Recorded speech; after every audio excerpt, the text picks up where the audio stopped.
Então, sejam todos bem-vindos à nossa aula de hoje, tá certo? Que a gente vai terminar o conteúdo de desigualdade social, tá bom? A gente vai trabalhar hoje esse tema para terminarmos a nossa aula sobre o conteúdo, tá certo? E a gente vai começar discutindo sobre a desigualdade de gênero, tá bom? O que é gênero, né? Gênero, segundo os especialistas, só existe três, né? Gênero feminino, gênero masculino e o intersex, né? Que são as pessoas que nascem com dois gêneros, né? Então, né? Existe todo um conjunto de ideias, de crenças, né? Compartilhadas, né? Que é o que a gente chama de consciência coletiva ou imaginário coletivo, né? Onde há um modelo de indivíduo e de sociedade, onde as diferenças biológicas, né, no caso, quando a gente fala de gênero, a gente fala de diferenças biológicas, né, daria espaços distintos, né, principalmente pelo contexto histórico, né, na nossa sociedade, né, o homem, ele sempre foi beneficiado, né, porque nós somos uma sociedade patriarcal, tá bom? Então, na nossa sociedade, o homem sempre foi visto, né, dentro de uma função hierarquizadora, sempre foi visto superior à mulher em alguns espaços distintos da vida social, né? Se a gente for parar para pensar historicamente, os homens só quem tinha acesso à educação, quem tinha acesso ao trabalho. A mulher, a educação que ela tinha era a educação para casa, né? Aprender a cozinhar, lavar uma roupa, cuidar dos filhos, a costurar. Ela não tinha essa educação formal, que é a educação acadêmica que nós temos hoje, né? Então, queira ou não, isso de certa forma criou historicamente um certo preconceito, uma certa valorização, um certo de ou desvalorização de um gênero sobre outro, tá certo? E aí, apesar da nossa legislação, né, das nossas leis, dizerem que não deve haver diferenças salariais entre os sexos, a gente percebe que isso ainda se mostra, né, que isso ainda ocorre em algumas regiões, tá certo? Em algumas regiões tem mulheres que recebem menos que os homens, né? Apesar de desempenharem o mesmo papel, tá certo? Ou seja, o mesmo trabalho, e muitas vezes a mulher tem um grau de instrução maior do que o homem, e mesmo assim ela ainda recebe menos, tá bom? Então isso mostra de forma clara o preconceito, né, entre os gêneros, né? Aqui uma chargezinha para a gente pensar um pouco nisso, né? Você vê aqui, são pessoas trabalhando, né? Aqui o homem está trabalhando, aí o cara diz, ó. Então talvez Richard comece a acreditar que ele merece estar no topo, que é tudo fruto do trabalho dele. Aí chega o cara, né? Ah, você é o garoto do Roger, não é? Ouvi muitas coisas boas sobre você, vou ficar de olho. Né? Ou seja, alguém que está sendo indicado por alguém, né? Já a Paula, né? Talvez a Paula comece a se incomodar a saber reconhecer seu lugar, né? Aquela ideia lá dos papéis hierarquizados da sociedade, né? Ok, você consegue a vaga, mas eu estou vigiando, hein? Ou seja, tinha várias pessoas tentando a vaga, ela conseguiu como mulher, mas ele está vigiando, né? Porque talvez a pessoa que ele quisesse contratar não conseguiu, né? Fosse menos qualificada, tá bom? E aí é trazendo um pouco dessa ideia das desigualdades de gêneros que, queira ou não, existe na nossa sociedade, né? Tá bom? Outra coisa também que existe demais na nossa sociedade é a desigualdade social, racial no Brasil, né? No Brasil teve um certo momento, a gente já estudou isso, né? Que se passou a ideia do mito da democracia racial, né? Que as raças são iguais, né? São harmônicas, não existia racismo no Brasil nem preconceito, que a gente já viu que não é verdade, né? E aí é outra manifestação bem clara de desigualdade no Brasil. É a desigualdade também sofrida por negros e indígenas com relação aos descendentes, né, do branco português colonial, tá bom?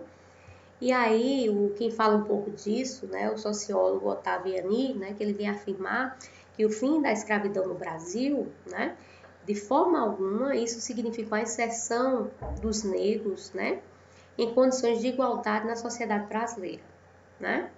Mas pelo contrário, ele vem dizer o seguinte, que as transformações da mão de obra escrava, né, quando o escravo ele foi liberto, né, de certa forma isso contribuiu o quê? Para uma mão de obra livre do escravo, porém subalterna, sempre inferior à mão de obra, tá certo? Dada das pessoas brancas, tá certo? E aqui tem um dadozinho, tá bom? Sobre a questão da remuneração e o nível de escolaridade. E quando eu falo de remuneração, eu falo de mesma função, tá certo? Quer dizer, um homem branco, o que é que ele recebe? Ele recebe 100%, tá certo? E aqui essas pessoas, elas têm o mesmo nível de escolaridade, tá certo, gente? E desempenham a mesma função dentro do mercado de trabalho. E aí o homem branco, ele recebe o quê? 100% do valor.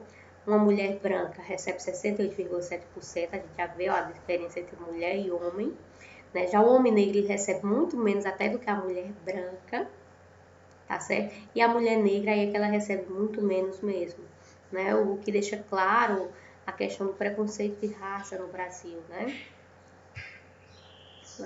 Outra questão também de desigualdade no Brasil, não só no Brasil, mas nos países da fora, é a distribuição da riqueza, né? Que a gente sabe que sempre a riqueza, né? Uma pessoa ela assume o maior papel, enquanto poucas dividem muito pouco, né? E isso é o que vem gerar as classes sociais, né? Isso é o que vem, de certa forma, produzir as condições materiais de um país, né? Seria justamente a distribuição da riqueza, né? Então, o que é que acontece? A questão da pobreza, né? E da distribuição de renda e riqueza no Brasil apresenta grandes disparidades, né? A gente sabe que aqui no Brasil tem pessoas que são riquíssimas e tem pessoas que são paupérrimas, né? Se a gente for parar para pensar, né, pessoas como o Silvio Santos, né, que usa relógio de ouro no braço, né, são pessoas riquíssimas, né, que chegam a ter coleções, tem pessoas que têm coleções de vários carros que nunca usou o carro nem vai usar, né, só tem lá para guardado, né, enquanto tem pessoas que não têm condição nem de ter o meio de transporte, até às vezes para pagar uma passagem de ônibus é difícil, né, então essas disparidades, essas diferenças, né, principalmente aqui no Brasil, elas são muito grandes, né. E aí tem aqui uma chargezinha, tá certo? Mostrando um pouco dessa ideia de mobilidade social. O que é a mobilidade social, professora, né? A mobilidade social é justamente a condição, a possibilidade que você tem, né, de subir ou de descer de classe, tá certo? Tá bom? Então, com relação a redução da desigualdade social no Brasil, né, se defende o quê? Se defende um conjunto de políticas públicas e de programas sociais que diminuam essas desigualdades, né, que é o que a gente chama das ações afirmativas, tá bom? E aí, eles esperam o quê? Que essas políticas públicas, eles possibilitem, né, essa mobilidade social, ou seja, possibilite com que as pessoas que estejam aqui embaixo, elas possam subir, né, e do mesmo jeito as pessoas que estão em cima, elas também podem descer, tá vendo? Ou seja, e aqui está bem dividido nessa questão, ó, riquíssimos, né? A classe média, tá certo? E a classe pobre, né? Que é bem parecido com o que ocorre um pouco lá no filme que a gente vai discutir daqui a pouco, tá bom? E aí o Gessé de Souza, né? Ele vem dizer que a classe social nova e moderna, né? Ela surge um pouco disso, porque ele vem dizer que a elite, né? A elite brasileira é a elite do atraso, né? Por quê? Porque ela foi atrasada desde a escravidão até a Lava Jato, né? Ela vem prejudicar isso, né? E aí esse autor, ele vem dizer que as novas classes sociais, né? Aquelas classes onde você também muitas vezes não determina a classe só pela renda, só pela questão financeira, tá certo? Mas hoje em dia também existe uma coisa que a gente chama capital cultural, que é uma teoria do Pierre Bourdieu, tá bom? Onde o quê? E o que é o capital cultural, né? É justamente onde os comportamentos e as atitudes, né, se tornam exemplo completo. Eu vou dar um exemplo disso, né? Capital cultural é aquilo que você tem de cultura, né? E a cultura também pode ser vendida. O que é que possibilita que você passe de mobilidade social, né? A questão do dinheiro, sim, mas se você tem capital cultural, ou seja, se você tem conhecimento, daí a importância do estudo, né, da academia, então o que é que acontece? Você pode arrumar um emprego melhor e você pode ascender na sua condição de classe social, né? Você pode fazer de fato essa mobilidade, né? E aí eu trouxe uma chavezinha aqui, né, ex-ministro da Educação, Ricardo Beleza Rodrigues, né, que ele diz o seguinte, né? Universidade não é para qualquer um. O que é que ele quis dizer com essa fala, né? Ele quis dizer que, ou seja, o capital cultural não deveria ser acessível para todo mundo, né? Ele teria aquela ideia lá do Gessé de Souza, né? A ideia da elite, tá certo, do atraso, ou seja, ele acharia que as universidades é só para elite, não para as massas, não para as classes mais pobres, tá certo? Então ele disse que as universidades devem ficar reservadas para uma elite intelectual, que não é a mesma da elite econômica, claro, mas são as pessoas que têm um conhecimento para ter essa possibilidade de ascender. Em outras palavras, ele quer dizer que nem todo mundo deveria ter estudo, ter conhecimento, né? O que mostra um grande preconceito dele com relação a isso, né? Ou seja, por quê? Porque o conhecimento e a aprendizagem, principalmente acadêmica, lhe possibilita o quê? Conseguir um trabalho melhor, um trabalho que a gente chama intelectual, né? O Karl Marx, ele vem separar o trabalho intelectual do trabalho braçal, né? Então, o trabalho intelectual é bem mais bem pago que o trabalho braçal, né? E aqui para a gente diferenciar um pouquinho de capital cultural, capital econômico e capital social, tá bom? Né? Que é uma teoria do Pierre Bourdieu, aqui o nome dele, Bourdieu, tá bom? Então, olha só, capital cultural. O que é capital cultural? É tudo aquilo que eu aprendo, né? Livros lidos, filmes assistidos, exposições, palestras que eu participei, conteúdo aprendido na escola, tudo isso é capital cultural, tá certo? Capital econômico é tudo aquilo que eu tenho em bens materiais, poupança, dinheiro, crédito, finanças, empresas, tá certo? Já o capital social tem a ver com tudo aquilo que eu tenho de contato social, né? Os contatos que eu tenho com alguém, ou que eu deixo de ter, né? Os contatos que eu tenho nos grupos sociais, nas redes sociais, né? Masters, no Tinder, né? Os coleguinhas, os amiguinhos de sala de aula, então tudo isso é capital social. Vocês viram? Capital cultural tem a ver com conhecimento, econômico com dinheiro e social com amizades, laços sociais, tá bom? E aí a gente entra num tema bastante importante, que é o tema chamado igualdade de oportunidades e desigualdades de condições. Tá certo? Como assim? Nem sempre a igualdade, né, ela quer dizer justiça, né? E nem sempre a igualdade de oportunidades, né, vai gerar o quê? Uma igualdade de condições. Tá certo? Então, olha só. Aqui na chargezinha. Aqui é igualdade, todo mundo ganha um caixotezinho. Porém, esse sujeito aqui, ó, de calça preta e camisa azul, ele não tá tendo o quê? A igualdade de condições, que é o que a gente chama de equidade, tá bom? Ele não tá tendo. Mas se eu quero possibilitar uma igualdade entre todos, né? Neste caso, a equidade seria mais interessante, porque esse não precisa de um caixote. Esse só precisa de um, mas esse precisa de dois. Então, nesse sentido aqui, eu possibilitaria o que? A igualdade a todos. Tá certo? De oportunidade de ver o que? O jogo. Ou seja, igualdade de oportunidade tem a ver também com equidade. Não é por eu dar a ideia de dar igual. É a ideia de dar a quem precisa. Tá certo? E aí a gente entra também em desigualdade de condições. Nem todos aqui têm as mesmas condições. Né? Esse tem uma condição mais favorecida e esse menos favorecida. Então, são questões que são coisas diferentes, mas que se relacionam, tá bom? Então, olha só, vamos falar um pouquinho sobre isso dentro do contexto escolar. Né? Apesar de algumas avaliações otimistas, né, da melhoras de certos índices, principalmente de alfabetização, né, a desigualdade de renda no Brasil é muito acentuada, né? Por que é muito acentuada? Principalmente porque se leva em conta a baixa escolaridade da população brasileira, né? A baixa escolaridade tem a ver com a renda. As pessoas que ganham menos são as pessoas o quê? Que têm menos escolaridade, né? Então, né, o Brasil ele está entre as 10 nações mais desiguais do mundo, né? O que é muito complicado, né? E aí a gente vê as desigualdades, gente, da escola pública para a escola particular, né? A escola pública, ó, as desigualdades aqui, ó, de oportunidades, né? Eu tô dando o quê? A todos a mesma ideia, né? A todos eu dou educação, né? Aí tem, né, educação escola, tem o professor, tem os alunos, tem carteira. Mas qual a diferença? Se você for pegar a escola particular, os alunos já estudam com computadores, já têm acesso à internet, né? Na escola pública, assim, vamos dizer, para a classe média, né? Os alunos já têm um livro didático, né? Tem um livro didático, tem um material que a escola deu, tem o caderno, tem o professor, então dá para estudar. E tem escolas daquelas regiões mais pobres que o aluno não tem caderno, não tem material.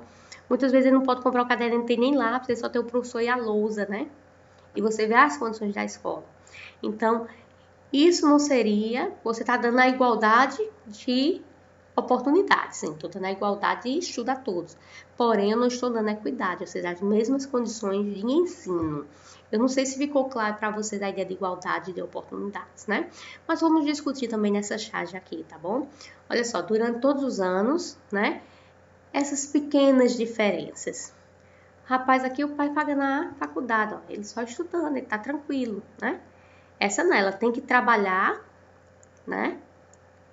Alternar entre curso técnico, né? E ainda assim pagar as dívidas. Ou seja, ela não faz um curso universitário, faz um curso técnico, porque ela não tem condição de pagar a universidade e mesmo assim ela ainda tem que trabalhar. Enquanto esse está trabalhando na boa, tranquila, essa não, tem que trabalhar e estudar ao mesmo tempo.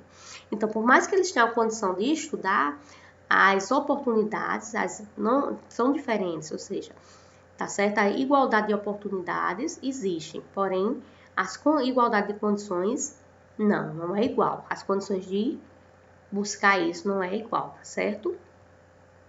Dúvidas, gente, com essa primeira parte ou não?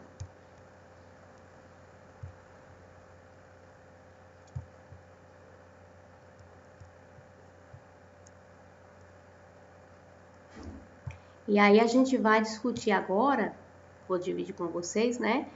Esse conteúdo dentro do filme que vocês assistiram, né? Eu espero que tenham assistido, né? E aí a gente vai debater isso a partir do filme, isso que a gente trabalhou, né? Equidade, estratificação a partir do filme O Poço, né? Tá bom? Né? O filme O Poço foi um filme muito bem aceito na Netflix, tá certo? Ele foi um filme muito bem aceito, tá bem? Que ele traz essa abordagem crítica, né? Então, no primeiro momento, o que é que o filme do Poço ele traz? Ele traz a ideia de estratificação social, né? Pessoas que estão acima e pessoas que estão abaixo, né? Se a gente quiser ligar isso a um sistema capitalista, a um sistema de classe, né, de desigualdade de classe, a gente consegue perceber isso muito bem. Onde as pessoas que estão acima, elas têm mais acesso mais fácil à comida, à alimentação, enquanto as de baixo não têm esse acesso tão fácil, né? Então, as pessoas que estão acima, elas recebem esse tipo de alimentação dessa forma, né? Enquanto as pessoas que estão abaixo ou estão no meio já recebem dessa forma. Lembrou lá da aula a questão da escadinha da mobilidade social, né? E as pessoas que estão abaixo receberiam cada vez menos comida, né? E aí, quando a gente fala disso, dessa questão lá, também tem a ideia de mobilidade social. Ou seja, você pode passar um período, né, num número alto, um período num número baixo, né? Você tem essa possibilidade dentro do filme Poço de mobilidade social, ou seja, de mudar, né, isso de, como a gente diz, de níveis, tá certo? Lá os níveis teria a ver com a questão da comida, tá bom?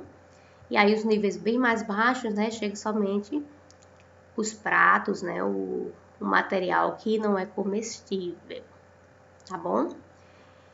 E aí, no nível acima de todo, superior, né, a gente percebe bem a desigualdade, né, que, queira ou não, a gente adentra numa ideia de sistema socialista e capitalista, né, a gente vê um pouco também desse processo, né, lá que o Gessé de Souza, ele vem falar, né, esse processo duro da elite, ou seja, as pessoas lá, ó, eles tratam até os outros com um certo ar, né, de desumanidade, né? Ou seja, se esse produto voltou, porque voltou? Porque tem o cabelo dentro, ou seja, alguém fez algo errado, né? Essa ideia de culpabilizar alguém, né? Culpabilizar certas pessoas, né? Pelo erro, né? E aí, pessoas de certas características, né? Então, o que se torna isso bem interessante, né? Dentro do filme, né? No filme também, né? Quando a gente fala de desigualdade, né? Queira ou não, a desigualdade, né? De oportunidades e tudo mais, a equidade, a gente vê que isso ocorre dentro do filme, né? Principalmente quando certas pessoas tentam tirar proveito sobre outras, né? A gente vê isso bem claro também na cena do filme, né? Que o senhor, ele prende o autor principal, né? Porque como eles estão num nível bem baixo, não tem alimentação, né? Não tem como eles se alimentarem, então ele pensa em o quê? Em se alimentar do colega de cela, né? E aí a gente vê como fica bem claro essa parte lá que o Gessé de Souza vem dizer, né? Que a sociedade capitalista ela é um pouco, vamos dizer, dura, ríspida, né? Ela não pensa na maioria, na totalidade, ela pensa na sua individualidade, né? Da individualidade do sujeito, né? Ou seja, na individualidade da classe que está superior, né? Eles não pensam no todo, né? Daí a importância do Estado intervir, né? Nessas questões, né? E aí o filme ele traz um pouco disso, esse papel interventor, né? Quando o autor principal junto com o colega, né? Eles tentam intervir, né? Ensinando que as pessoas o quê? Devem comer somente um pouco e deixar também para os outros, para os demais, né? Propondo assim uma ideia, vamos dizer, socialista, né? De divisão do tudo para o todos, né? O que também se torna problemático, que a gente vê que no decorrer dessa parte do filme, né? Eles terminam ficando bastante violentos, né? E chegando a bater e agredir certas pessoas, tá bom? E aí, né, uma questão totalmente problemática também do filme, né? Porque quando ele vem propor isso, né? Quando ele propõe também a partir da ideia dessa senhora, né, que ela já trabalha dentro da instituição, ela conhece as normas sociais, as normas né, de estratificação do poço, como deveria funcionar o poço, né? E segundo ela, né, é uma coisa que não está clara no filme, isso não fica claro no filme, né, somente para as pessoas que conseguem compreender um pouco mais, mas eu não sei se vocês perceberam, tem uma parte lá que ele recebe de comida os escargos, né? Quando você vai ser entrevistada para entrar no poço, eles perguntam qual a sua alimentação preferida, né? E as pessoas dizem. E aí todos os dias, né, o setor lá em cima, né, o setor que faz as comidas, eles mandam comidas preferidas de todas as pessoas, né? Então, realmente, se você seguir um modelo socialista, aquele modelo lá proposto pelo Marx, né? Cada um pega a sua parte, né? Que vai ter a divisão. É muito bonitinho, né? Mas na prática o socialismo é uma desgraça, né? Por isso que a gente diz que o socialismo do Karl Marx ele é utópico, né? Porque ele não entrou em prática como proposto, tá certo? E aí o que é que acontece, né? Eles vão tentar colocar em prática, mas eles terminam agindo daquela forma agressiva, batendo nas pessoas e tudo mais, né? Mas se as pessoas fossem seguir realmente, cada um comer aquilo que elas gostam, que elas já têm que era a sua comida preferida, ia ter comida até para os níveis mais baixos. É o que fica claro aí nessa ideia de perversidade de classes sobre outras, né? Mostrando claramente como se é formada a desigualdade social, tá bom? E aí aparece também na história essa menina, né? Que ela não existe de fato, né? Ela aparece ali como o quê? Como uma sombra de esperança dentro da sociedade, né? Uma esperança o quê? Porque a gente trabalha na sociedade, porque a gente convive, porque a gente não entra, né, de forma tão violenta, porque a gente consegue se organizar de forma social através do quê? Justamente do pensamento coletivo, nesse pensamento, né, de organizar as questões, tá certo? Então, é a explanação que eu acho, assim, dentro do nosso conteúdo ficaria por aqui, tá bom? Da aula de hoje.